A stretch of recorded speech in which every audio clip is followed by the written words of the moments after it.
Right, I'm almost ready. Have you done this kind of thing before? I long time ago in the 60s with John Freeman, that face-to-face thing. But, yeah, but I mean anything. He was a hopeless amateur, broke down, wept halfway through the interview. How did it resolve that particular encounter? I gave him a hanky and told him to pull himself together. I did a bit of a appearance on the Tube with Paula Yates and Jules Holland. Played a bit of boogie on that, but I'm not radio. I've only done television, so this is all a new world to me. Sorry, I wasn't listening to that. Are you ready to go? Yes, I'm off any minute. Sir Arthur, your work with eels is very well documented. It's perhaps less well known that during one experiment you came very close to death. How did that happen? I was trying to test the strength of the eel and whether the strength of the eel was enhanced by an injection of thiobizilin, which, as you probably know, is a steroid much used by Betty Grable in the early days of Hollywood, which gave her those wonderful legs because she was born with legs only 3 inches long. And her parents were determined to have a world-class film star-style daughter. But through administration of this drug and what is called tugging, namely pulling by the ankles, they managed to get Grable's legs up to the required film star length. Wasn't there also a functional problem in this process? Sometimes things got horribly out of hand. Yes, well, there was one occasion, I don't know if you've ever seen the sequence, but there are outtakes in the British War Museum which show Grable starting off a dance routine with the very long legs and winding up basically looking like a tea cosy. And the effects of the drug and the tugging were variable. There were many days she couldn't shoot because her legs got, frankly, too long for comfort. They weren't just long, were they? They flexed backwards. She could walk both ways, yes, which was an effect which startled Louis B. Mayer. Once I remember Louis B. Mayer was on his casting couch, casting himself, and suddenly he thought he saw Betty Grable walking in. In fact, she was walking out. And that got up his nose. He was easily slighted. Let's get back to you fighting the eel on the table. I believe during the course of that encounter you did very nearly die. Did you ever think during the struggle, I don't care if it kills me? Well, there were moments when I thought, well, I've had a long life, and I've had a varied life, and I've had just about enough of it, really, all these bloody eels. Bloody eels. I mean, as soon as you get hold of one, they start slithering all over the table. You ask them what's the secret of their jaw moving, they don't say a bloody thing. So I was tempted, but there was work to be done, and it will be done, and I will be done. It makes one sorry to hear you talk like this. Many would say that before the eels you were a different man. Well, before the eels, of course, I was caught up in my love life. Caught up? Caught up, yes. I don't know if you remember the cha-cha boogies of Edmundo Ross, but Lita Rosa was a magnificent singer, rather similar in a way to Alma Cogan without the buns. And we had not an affair, more of a correspondence. I sent her a postcard from, I think it was Tibet. Yeah, never got a reply because she was a married woman, and so it all petered out. But you still haven't recovered. There's something unresolved about that relationship. I'm not easily given to tears, but not hearing back from Lisa was a bit of a body blow. What was it about her that really moved you? Her name, I think. Lita. Lita, Rosa. And as a result of this grave disappointment, I believe you dived headlong into a life of ill-advised abandon. Yes, well, to try and forget her, I embarked on a series of meaningless affairs. They were just... They weren't even flings. They were nightcaps. Did you ever meet Eric Clapton when you were there? Several times. He was quite nice, a great comfort to me, Eric, because he's been through so much, hasn't he? I mean, having to play the guitar all the time must be absolutely awful for him. But Eric is a pathetic individual, really. Give me Ginger Rogers or Ginger Baker, whatever the other one is. One who went to Africa and taught the natives how to play the drums. You were arrested with a gun in the vicinity of Eric Clapton's apartment in LA. Not arrested. I was taking part in the racial violence in Los Angeles after the Rodney King incident. Which side were you on? I was trying to mediate between the police and Rodders. I've got to know him very well. He's a very nice chap. And we were having a Big Mac together, and the police blundered in to finish off the job they hadn't completed.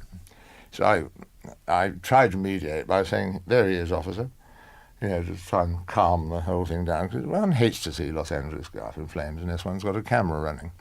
That was reported in one of the Sunday papers at the time as the dark soul of Sir Arthur Streeb-Greebling. That night was a trail of wanton destruction which many ascribed to your near-death experience, leaving you bereft of any hope. I like to think I mowed down as many whites as I did blacks, and the Koreans did very badly out of the whole deal. Do you feel any pride now about that? I feel nothing but pride. That's all I do feel. An empty pride, a hopeless vanity, a dreadful arrogance, a stupefyingly futile conceit. But at least it's something to hang on to. And the fact that you got away... With murder, yes. That's not mince words. And had to pay a menial fine.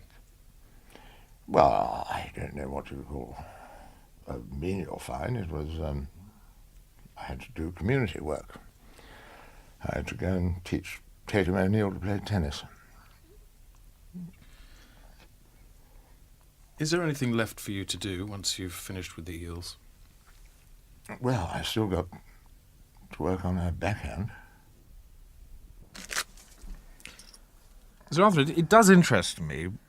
Why did you agree to these interviews? The reason is really very, very simple.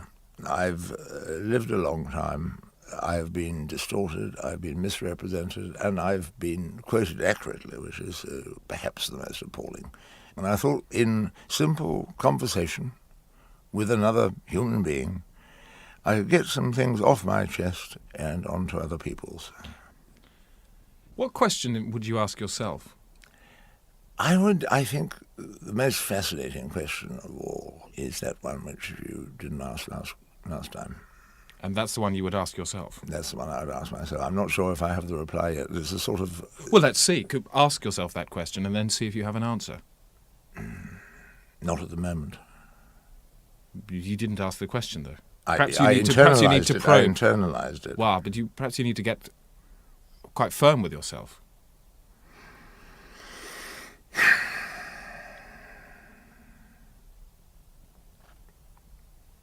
No, I don't have the answer. Perhaps we'll come back to that. I'm sure we will.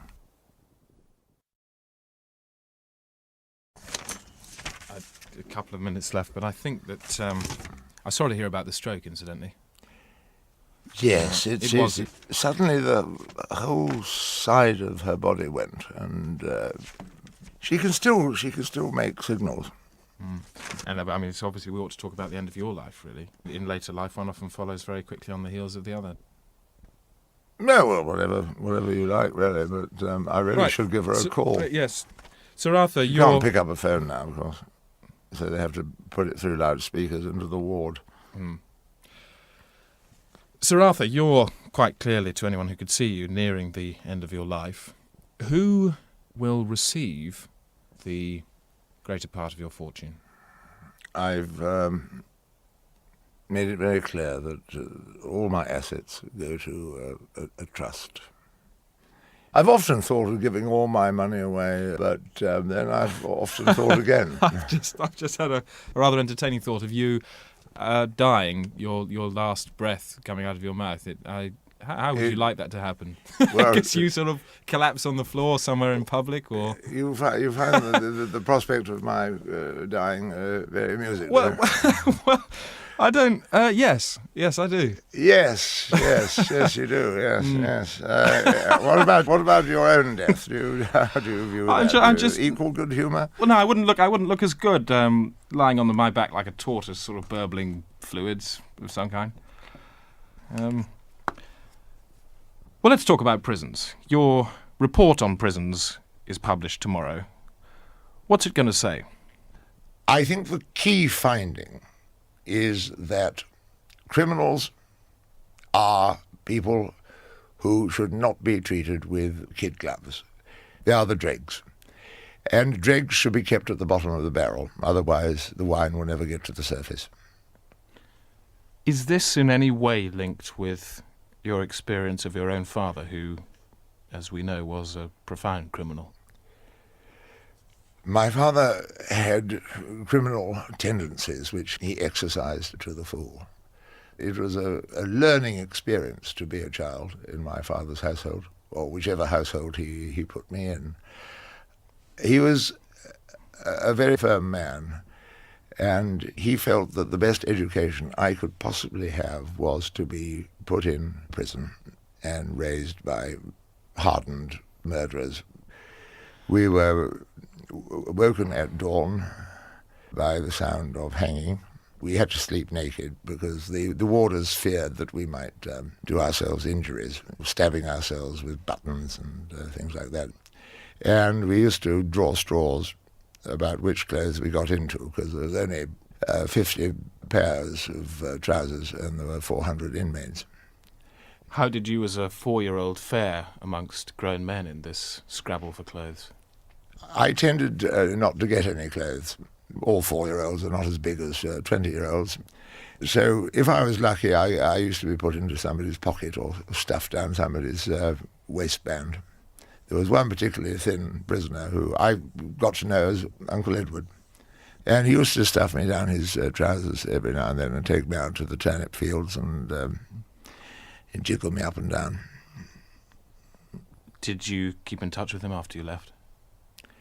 No, he died in the field, and I was left there for several days, because the policy in those days was if people died at work, it was taken to be dumb insolence, and so they were left as an example to the other prisoners. Did you hold this against your father at all? We never spoke about it. I must say that at the time I resented being in prison for crimes I had not committed, and forced into the company of, at best, rough diamonds, to be frank. Because I became prematurely old as a 4-year-old. I had the body of a 4-year-old and the mind of an 80-year-old. You became a heavy smoker at the age of 4. Yes, and this led to me falling out with Uncle Edward, because at 4 I was getting through 20 cigarettes a day in his trousers. What contacts did you have with the outside world when you were in prison? I used to see planes going over sometimes. What did you think? I thought I'd like to be in one of those. I really would. Anything in the air, I just longed for that. The war came as a big relief. Well, yes, you were conscripted, weren't you? At the age of, was it? 6. I joined the Foreign Legion, and I was stationed just outside of Tunis with a bunch of Belgians. Now, you were fighting alongside Rex Harrison at one point. Yes, Rex was awfully brave. He could have been an actor, you know, but he preferred the army. He preferred to be side by side with Légionnaires singing in French. Could he sing? Rex?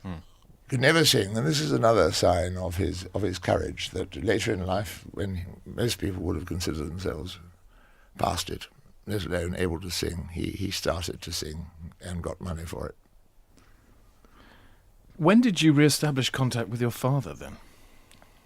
When my father learnt that I had become buddies with Rex Harrison, he wrote me a letter asking if he could meet Rex.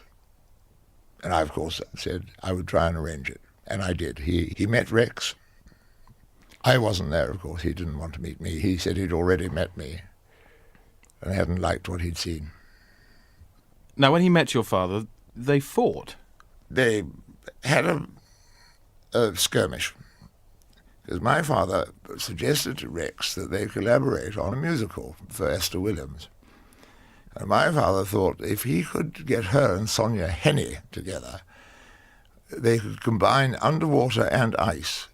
So Esther would be under the ice and Sonia on top of the ice. So you'd have this combination of a woman frozen underwater looking up through the ice, up Sonia Henney's little skirt. And Rex thought it was a wonderful idea and took it to Louis B. Mayer. And that's the last my father heard of it. Is this in any way associated with the episode in which you were forced to stand on a frozen lake by your father? He suggested I stand in the middle of Lake Ontario during a particularly bleak winter in Canada. And I stood there, and I was waiting for a whistle or something, some sort of signal that I could go to the shore. But the whistle never came. How long were you there for? About a year and a quarter. Anyway, I really don't like talking about this sort of thing, because it was all a long time ago, and my memory of it is very detailed. I can remember every single pine needle on that trudge through the forest towards Toronto.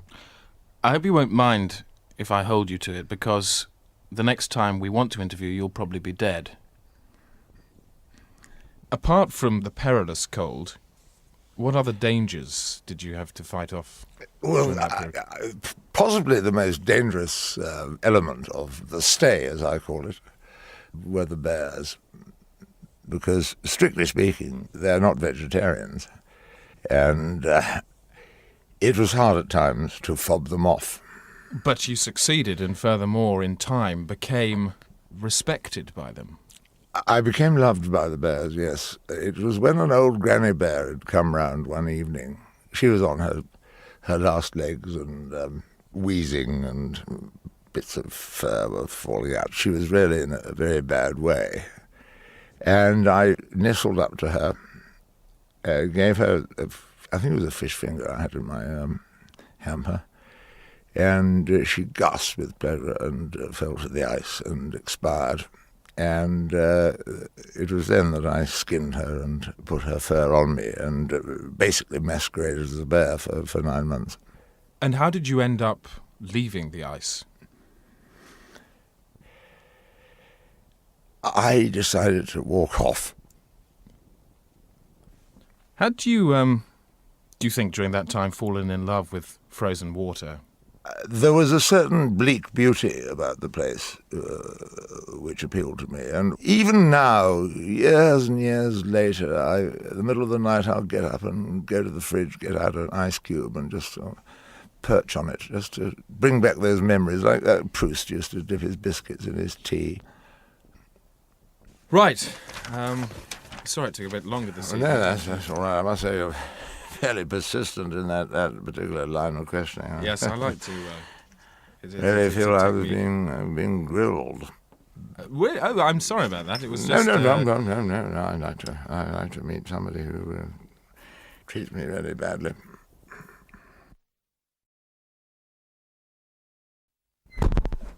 Good evening. Good Sorry, evening, I'm yeah. sorry I'm late. I've got rather a tough schedule at the moment.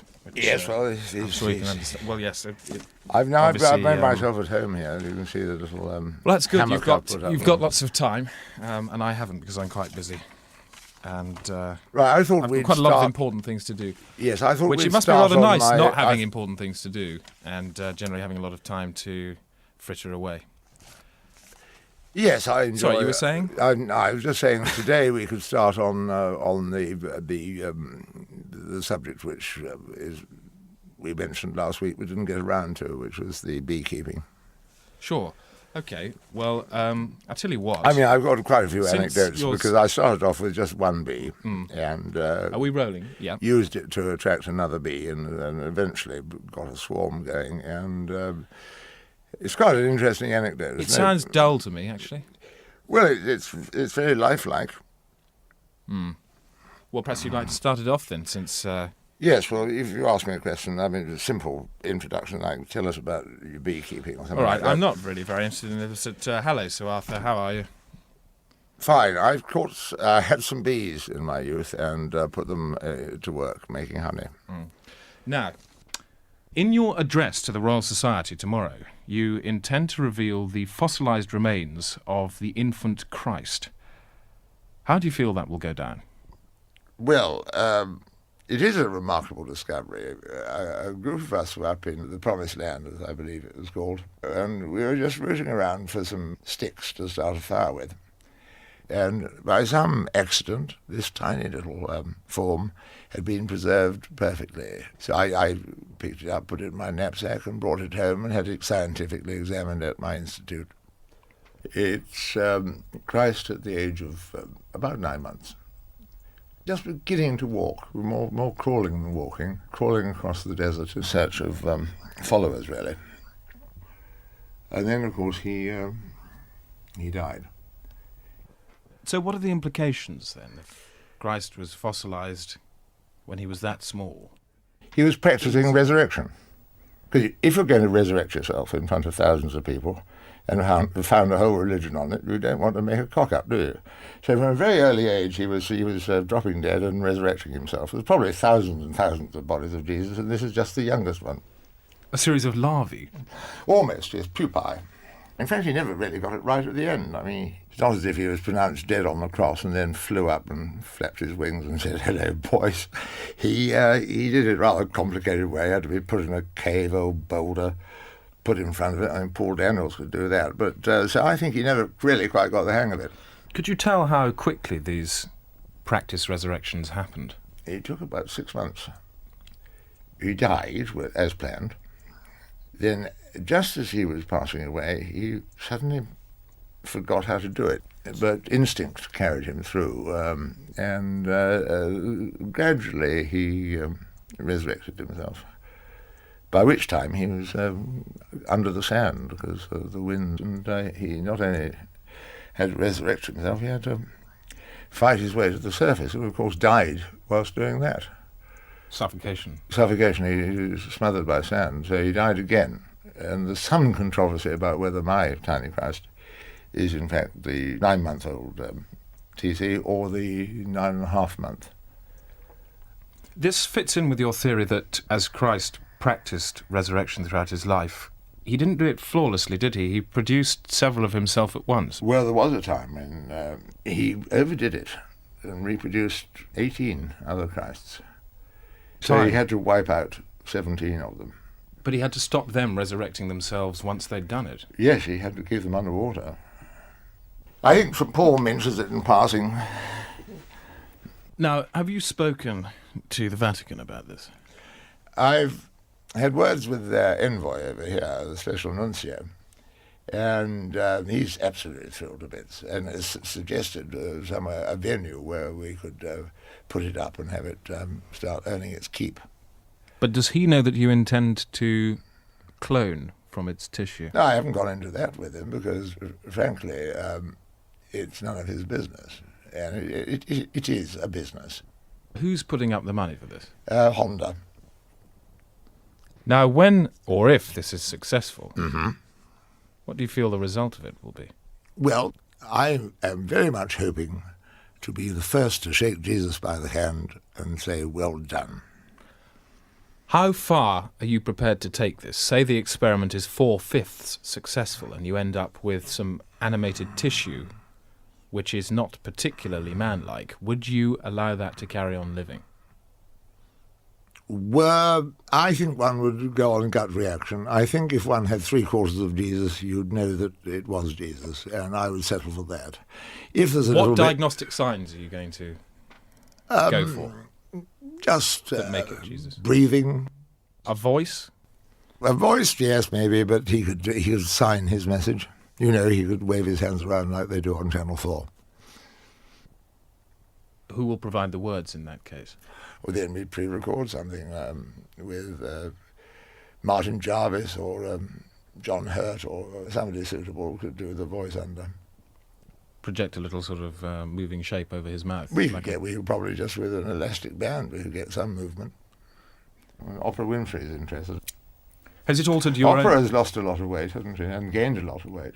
One moment anorexic, the next moment bulimic, and in between regressing to child abuse. And where would the words come from? Oh, we just do whatever he said in the Bible, same stuff, just recycle it a bit. You know, what he said was perfectly good. I think you know what I'm getting at. I'm actually trying to find out whether you will be using him as some sort of conduit for your own warped ideas. No, it'll be his warped ideas, not mine. And what role do BMW play? They'll be furnishing the vehicles. Will he not be frightened by modern transport? Yes. The Sony Corporation are interested in a sort of hover donkey. It can move at about 110 miles an hour. Now, I'm told that the Japanese are more seriously involved than that. In the miniaturization of Jesus, yes, because given his consent, of course. And what will the Japanese do with these miniature Christs? They will market them in the normal way, because there's a lot of people out there, people who are yearning to find Christ and who don't have the time to go out and look for him in person, who would like to have Christ through the letterbox. How will they eat? Who? These micro Christs. Conventionally, I think, through a tiny little tube which will be supplied. And how will you guarantee their safety against... theft? And dogs? Well, showing a tiny Christ in Alsatian is like a red rag to whatever they call those big things with horns. Bishops. Bishops, yes. So, no, there are no guarantees. You've got a tiny Christ, he's 6 inches high, he's about 3 centimetres deep, and he has all the organs. Where do they come in? Well, just to... Look, I don't want to. We're rather preempting my address tomorrow. All right, well, let me put it to you like this. Don't you think that if you clone Christ, he will in some way want to remonstrate with you as soon as he can? Well, that's up to him. But he'll be pretty lost without the batteries.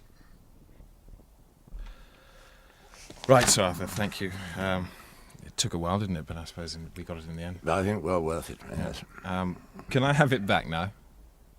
Oh, yes, I'm sorry. I don't think it suits me. Do you think the stuff about the beekeeping went well? Yeah. Actually, I think it does suit you, in a way. What are you doing this evening? Well, I nothing written down, but I was thinking of going along to the YMCA and have a swim. Fancy a stroll first? Yes, that'd be nice. Where do you think? Well, Tottenham Court Road's quite nice, you know, the swimming pool, the oasis a bit. I love walking up and down there. What?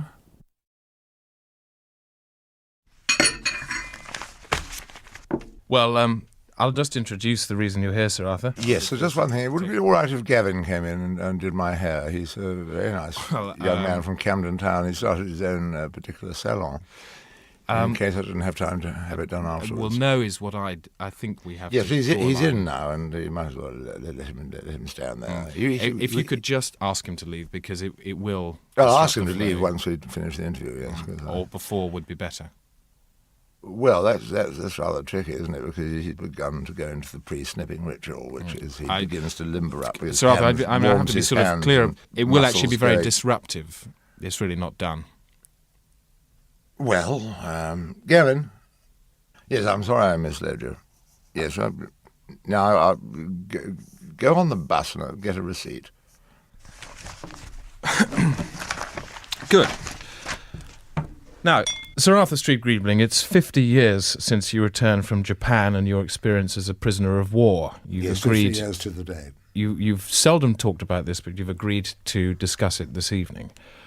How were you captured? Well, I was in charge of a small unit of men, most of whom, alas, perished.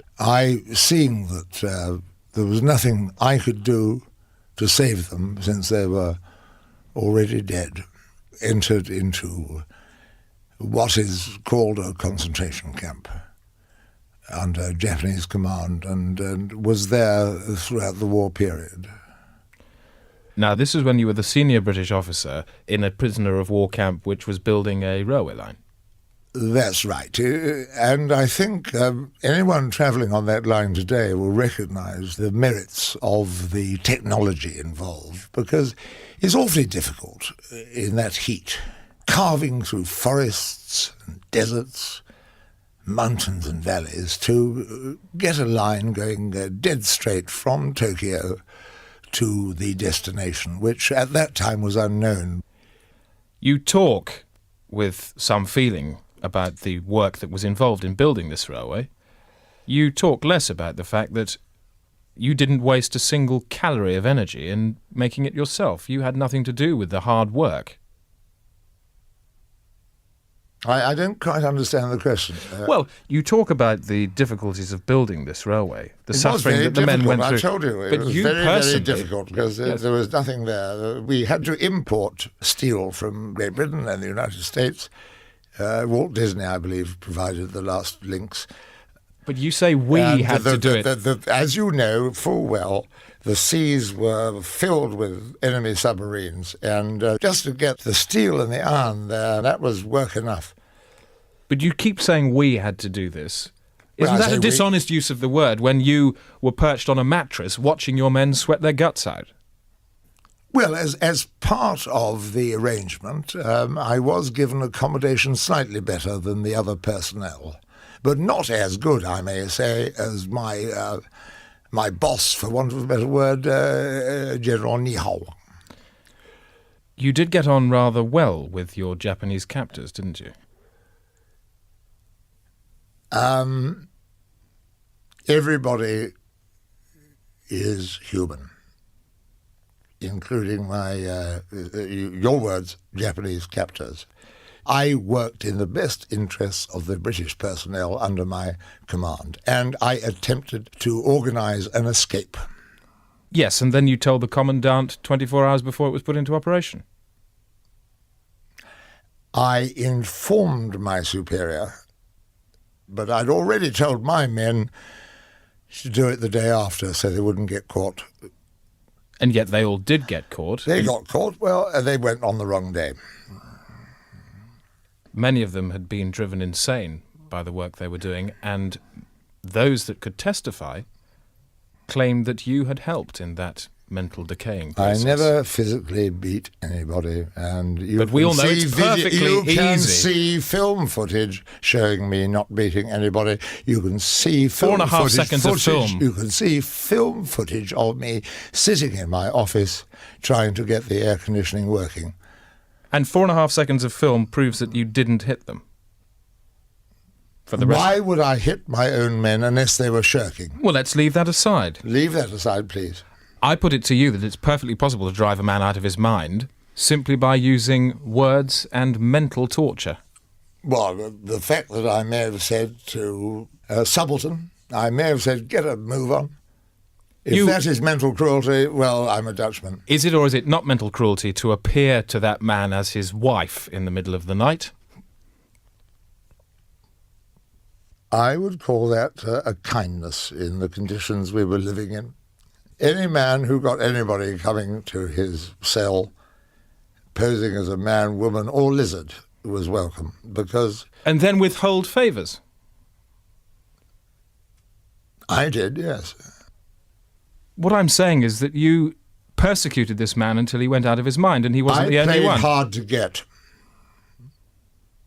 And I may have talked about marriage, but, I mean, you know, we were both drunk. Well, at least I was drunk, because that saké is remarkably powerful, isn't it? And your men didn't even have enough water. Well, nor did I. You had something to drink. I had saké, and saké alone, because the water supplies, this is one of the things, I still correspond with General Nihao. we have a long-standing joke about incredibly efficient the Japanese may be, but in a prisoner of war camp, can you get a cold drink? And the answer, I'm afraid, was no. But that's neither here nor there. You needed severe coaxing to leave that camp.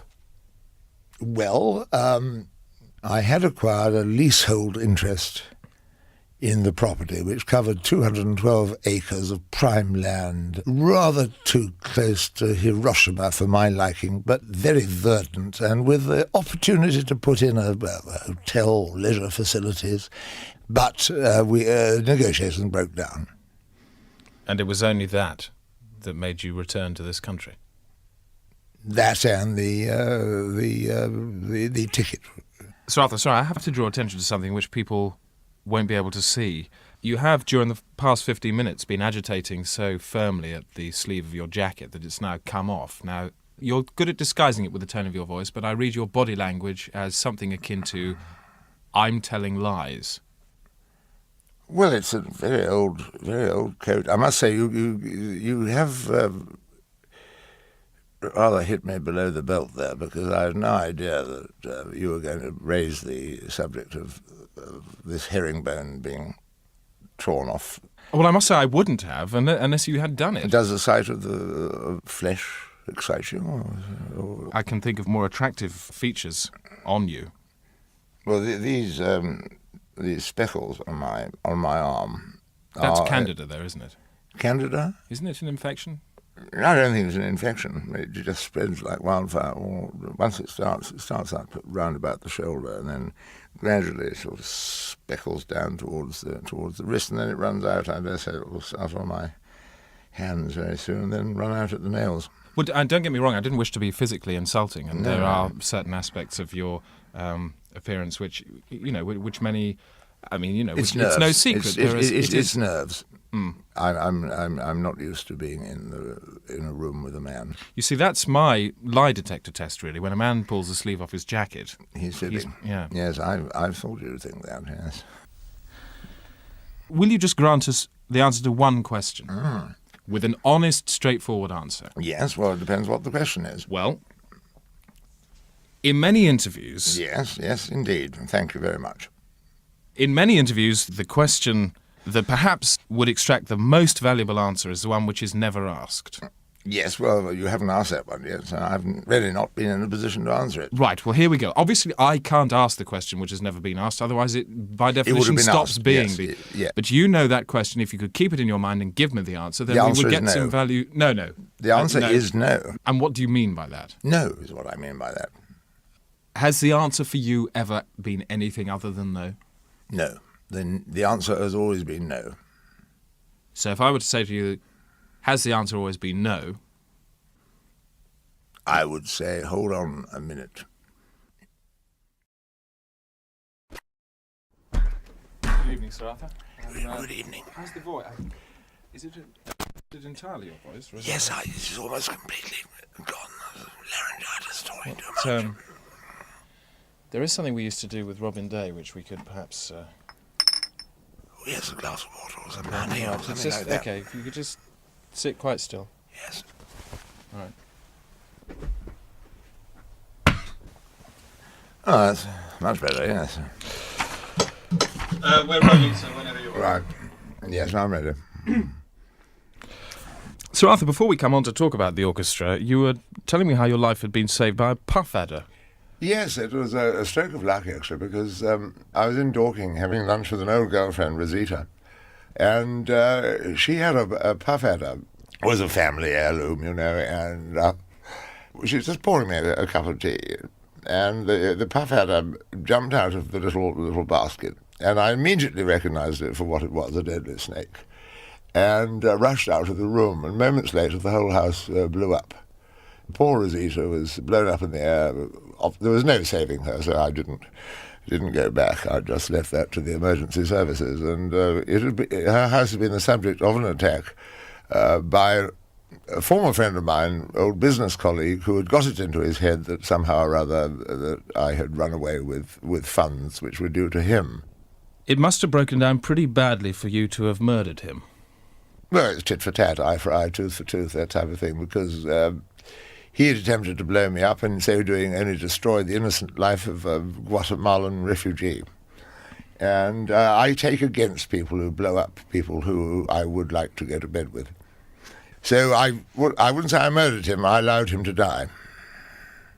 Beneath your own hands and body? Yes, he was beneath, I think. He started off on top. He was having some tea at Fortnum and Mason.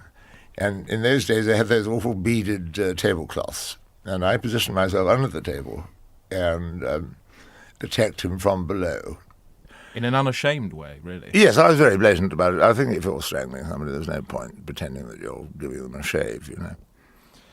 Caused considerable and long-lasting mental damage to many of the people who witnessed that attack. It was a horrifying attack. I mean, all the witnesses said that it was the most unpleasant episode they'd ever seen at Fortnum's. Because people go in there to have a bit of a seed cake and a cup of tea, and they don't expect to see live strangling. But you became rather attached to this method of surprising business partners, didn't you? Yes, to the extent that it became predictable, and I had to adopt another method. Yes, once I emerged from a huge vat of watercress soup. A one-off sort of thing? It was very much a one-off. I prefer to just lay on a trolley with nice petit four and things like that, and then just jump off the trolley onto the victim. How did you feel when Leon Britton and co. started mimicking your personal style of... I was furious, because Leon is a naturally witty man and a gifted athlete, and if he'd continued high hurdling, I think he could have been an Olympian. But Leon, for some reason, got attracted to imitating me, and he used to get onto trolleys and get himself pushed through restaurants for absolutely no reason other than attention-seeking, I think he was. I don't think he was much loved as a child, and this phase of his life has continued up to the present day. He's not much loved as an adult either. Where did it all go wrong between you and him? Well, I used to attend meetings as Leon Britton, often making sure that I arrived 10 seconds before he did, causing him trouble at the door, because once the doorman has admitted one Leon Britton, it seems a little bit implausible that another one should turn up 10 seconds later. So I caused a little bit of harmless fun for him. I think that's probably why he went to Europe, where they recognise him. But it was through Leon Britton that you met and got to wrestle with Michael Heseltine. Well, Heseltine is an interesting man because he's got many strings to his bow. He likes to relax with very violent physical exercise. And he employed Rudy the Giant Vacuum Cleaner, who was one of the World Wrestling Federation stars at that time, to do workouts in his barn. And they used to wrestle each other, well, late into the night, in a sort of improvised ring made of bales of hay. And I used to go along there just as a referee, really, and to fix the results, because Heseltine liked to win. And Rudy, the Giant Vacuum Cleaner, was also a man who didn't like to lose, so the fights were often rather torrid. Now, it's said that under this, some would describe it as guidance, he developed an over-enthusiasm for use of his physical prowess at perhaps inappropriate moments. Yes, I always remember King Faisal being hurled to the floor at Heathrow by the Heseltine handy. Now, you've never mentioned these incidents in public before, and it does interest me why you've maintained such a rigorous media silence for the last 10 years. Everything in life is about appearances, and I restrict my appearances as much as I can. And this is the only appearance per se that I am making this year. Well, yes, it's not television here, is it? And you haven't appeared on television for over 10 years. No, this is not television. I prefer radio in many ways because the fact is that the radio is easier to look good on than television. Is it not true that the reason you won't appear on television is because a crack pipe can't be hidden? It can be hidden, and I am willing to own up to the errors I've made. And if there's any young people listening, for goodness sake, don't spend £1,000 a day on crack, because you can get it a lot cheaper than that in Leicester Square. So on television, you would not be able to last Without resorting to one of the tools of your addiction? I would have to, after really 1.5 minutes to be realistic, and I think we are in the business of honesty here. After 1.5 minutes, I would have to leave the studio, unless the presenter was himself, unless he was able to inject me, which I think the viewer would object to. Well, there was a failed experiment on a talk show when you appeared with an intravenous device which came from beneath the chair. No, I think you're confusing that with Joan Rivers, who did come from beneath the chair, and I sat next to her. But that's right, yes. Joan is not a prescribed substance, she's just a pain in the arse. Can you describe what it feels like to wake up in the morning not without... Not unless you've got something there with you, because I'm reaching the end of my tether. Thank you very much, yes, it helps.